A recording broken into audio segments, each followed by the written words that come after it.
The time is exactly 8:45 a.m. and we're now crossing over to Zimbabwe, where we'll be joined by Gideon Chitanga, Research Associate at African Center for the Study of the US at Wits University. And we are going to talk about something pretty serious: sanctioning human rights abusers and corrupt actors and termination of Zimbabwe Sanctions Authority. And this was in a press statement released by Antony Blinken, Secretary of State.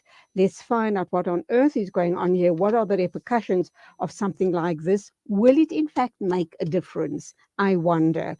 Gideon Chitanga, a very good morning to you. I understand that you are in Zimbabwe at the moment. It's lovely to talk with you once again. Welcome. Thank you. Good morning to your listeners. Gideon, what are you doing in Zimbabwe? Is that home for you? I know you work at Wits University, but is Zimbabwe your home? Can you come again? I'm asking what you're doing in Zimbabwe. Is Zimbabwe your home? Yes. Zimbabwe is my home country. Okay, but you do work in South Africa. You're at Wits University, are you not? As I've Yes, introduced I'm you a just research now. associate there. Yes. I'm a research associate. And we've talked several times on this radio show on several different issues as far as the United States is concerned. Let's look at this current situation. We understand that in a press statement released by Antony Blinken, Secretary of State, they are sanctioning human rights abusers and corrupt actors and termination of the Zimbabwe Sanctions Authority. What is this all about, and why is the United States only waking up to corruption and human rights abuses in Zimbabwe? Why only now, that many years later, after so much of damage has already been done? So there are a lot of factors, I guess. The sanctions policy was a comprehensive package targeted at broadly ZANU-PF politicians and some players in the private sector, specifically because they were deemed to have been involved in the perpetuation of human rights violations. And later, the language of the sanctions seemed also to target those who were deemed to be involved in extensive corruption in Zimbabwe. It is very important to note or to highlight the fact that the initial design and language of the sanction regulations was mainly focused on the violation of human rights and civil liberties, broadly what we can call political rights in Zimbabwe. But if you recall the context of the imposition of sanctions by both the US and the European Union, they were mainly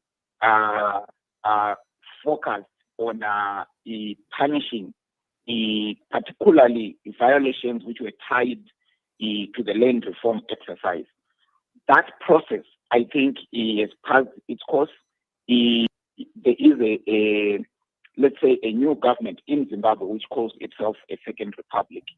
The domestic conditions and dynamics of human rights violations have changed or shifted, but also the international context of politics has also shifted in a very, I think, complex way. The second thing is the erosion of socio-economic rights in contrast to civil liberties.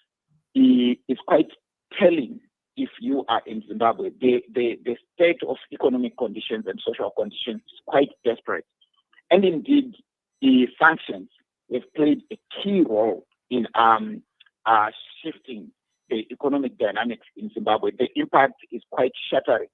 And there is an ongoing debate, I think, since the past decade to say, have the sanctions achieved their goals in the sense of restraining the violation of human rights and stimulating what initially was political change, which was the focus of the sanctions.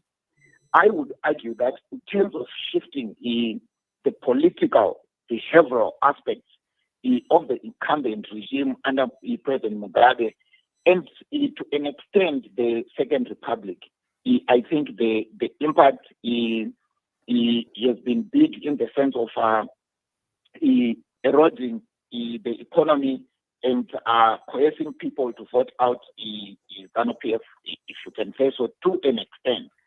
But the most significant aspect is the impoverishment of Zimbabwe and the country in the sense of significantly raising the risk status, the economic risk status, the political risk status of Zimbabwe, which has denied the country its place in terms of benefiting from at least financial relationships and political relationships that could have at least made a huge difference in terms of the economic stability of the country. And this is the main argument that has been, I guess, proposed by SADC, by the African Union, by political leaders in Africa to say sanctions have a negative impact, not necessarily on the political elite, but more significantly on the public, on the ordinary citizen. If you are in Zimbabwe, you go to hospitals, you go to universities, you go to schools, you visit ordinary houses, you can see the deep extent of deprivation. And I think the economic elites who are able to evade these sanctions and continue to accumulate are insulated, or they've innovatively self-insulated them from the economic challenges, while the majority ordinary poor continue to suffer. So it is very important that the US has largely moved to limit, I think, the circle of the targeted sanctions to at least political elites. But I hope that this process can also be furthered to open space for dialogue and engage the government of Zimbabwe at the level where the US, the European Union, and other players can actually facilitate the national dialogue within Zimbabwe, working with the African Union and SADC to deal with the political problems. But most significantly, what you see are the economic problems which are tied to the political problems. And I think Zimbabwe needs a new social, a holistic solution to its problems, which can significantly reshape the potential that you at least sense in Zimbabwe, which might be a lost opportunity. And indeed, this opportunity has been lost since 2008 to 2013, and now with the Second Republic, the new government, people continue to suffer. There's very little appetite for different political parties and different political players to engage. There's clarity within the key economic elites on what direction the country should take, but that is not being embraced because of the extent of polarization, both at the international level, between the government and multilateral institutions, and within Zimbabwe between the different sections of society. So, Gideon, we here in South Africa do feel the brunt of, obviously, all of these corruption and human rights abuses. We also hear about multiple cases of abductions, physical abuse, and unlawful killings, which leave citizens living in fear, also resulting in a lot of illegal immigrants coming into South Africa, and we're having to sit with that burden, excuse the pun. And added to that, we also hear through the grapevine that the high-ranking government officials, including the government of Zimbabwe, have very strong ties with economic and political elites in South Africa, thereby being able to siphon off a lot of their resources, their money, etc., and invest in South Africa and other countries. But because we are their immediate neighbors, this is very, very prevalent and evident that these things are happening all of the time. Your thoughts? Yeah, I hope I heard your question properly, but I'll just try to tie the major issues between the country. With respect to refugees, whether illegal or legal, surely South Africa, in spite of its own domestic challenges, it's a neighbor to Zimbabwe. It's better compared to Zimbabwe. It offers a sense of improved economic prospects if you are in Zimbabwe. So people would, I think, naturally look at going to South Africa and trying to eke out a living there. There's a huge population of Zimbabweans living in South Africa, legally, and those who come in illegally. But having said that, South Africa has also benefited from the Zimbabwe crisis. If you walk around the main shops in Zimbabwe, you will understand that Zimbabwe is now a huge market of South African products. Basically, because the domestic production and manufacturing in Zimbabwe is largely dead, in spite of what we hear to be efforts to resuscitate industry and so on and so on. So basic things like salt, yogurt, your detergent, like super basic things, cooking oil, they are all produced from South Africa and imported into Zimbabwe through legal channels and illegal channels.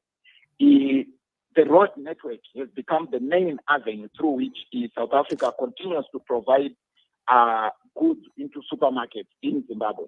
The second thing is Zimbabweans are a source of cheap labor in South Africa, particularly the illegal ones. Also, the professionals, is in large numbers, gone to work in different sectors in South Africa. Think of education, primary, secondary, and higher education, and other critical sectors.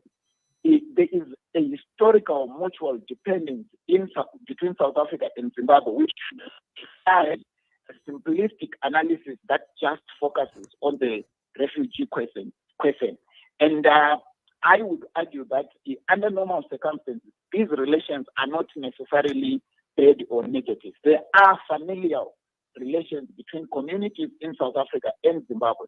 And these relations, if the conditions were different and both countries were performing economically well, I think they would be great in terms of sharing skills, human resources, mutual beneficial relations in the sense of industrialization and industrial growth flows on both sides. So a comprehensive approach to addressing the issues in Zimbabwe is required that also mitigates the domestic challenges within South Africa. Do sanctions deal with corruption? Well, not necessarily, because the key power brokers, and some of whom have been left under the sanctions regulations, continue to be targeted under the sanctions regulations.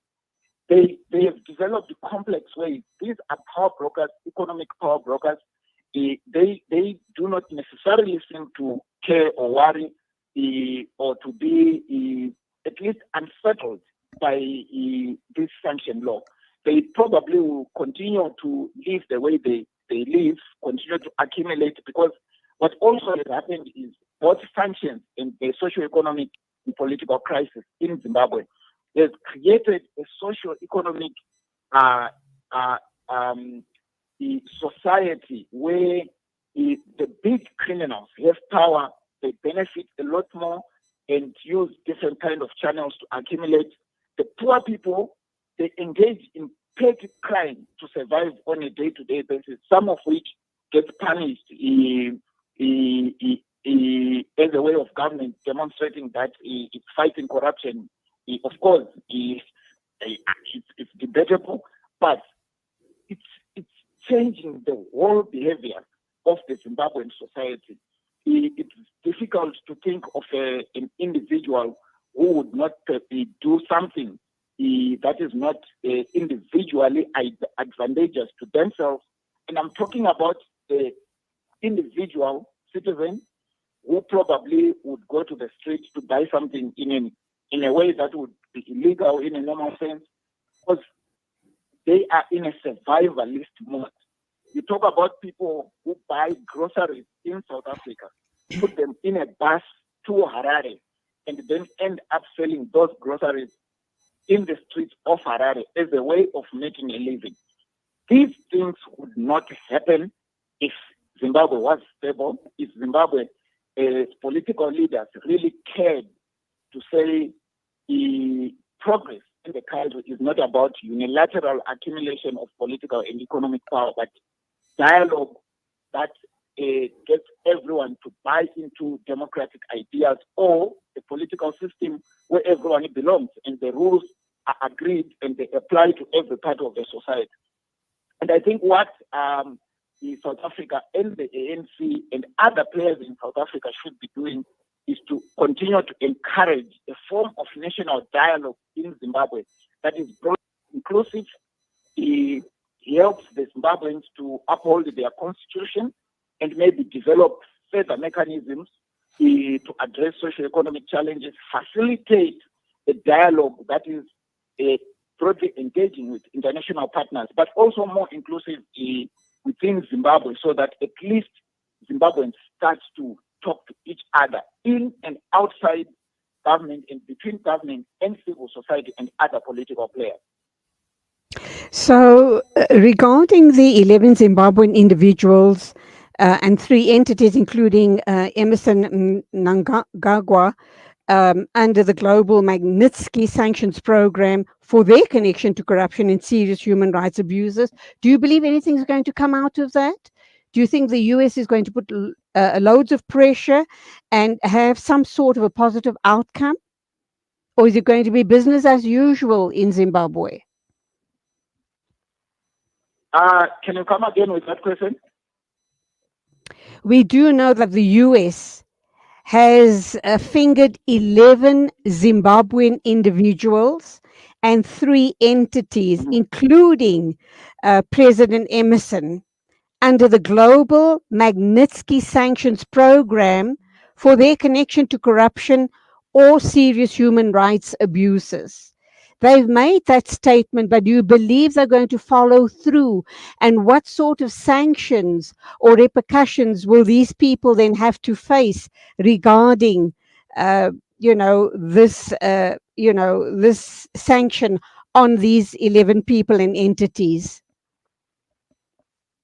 You see, I don't really think that any form of sanctions are going to be very helpful, even for the few entities that remain.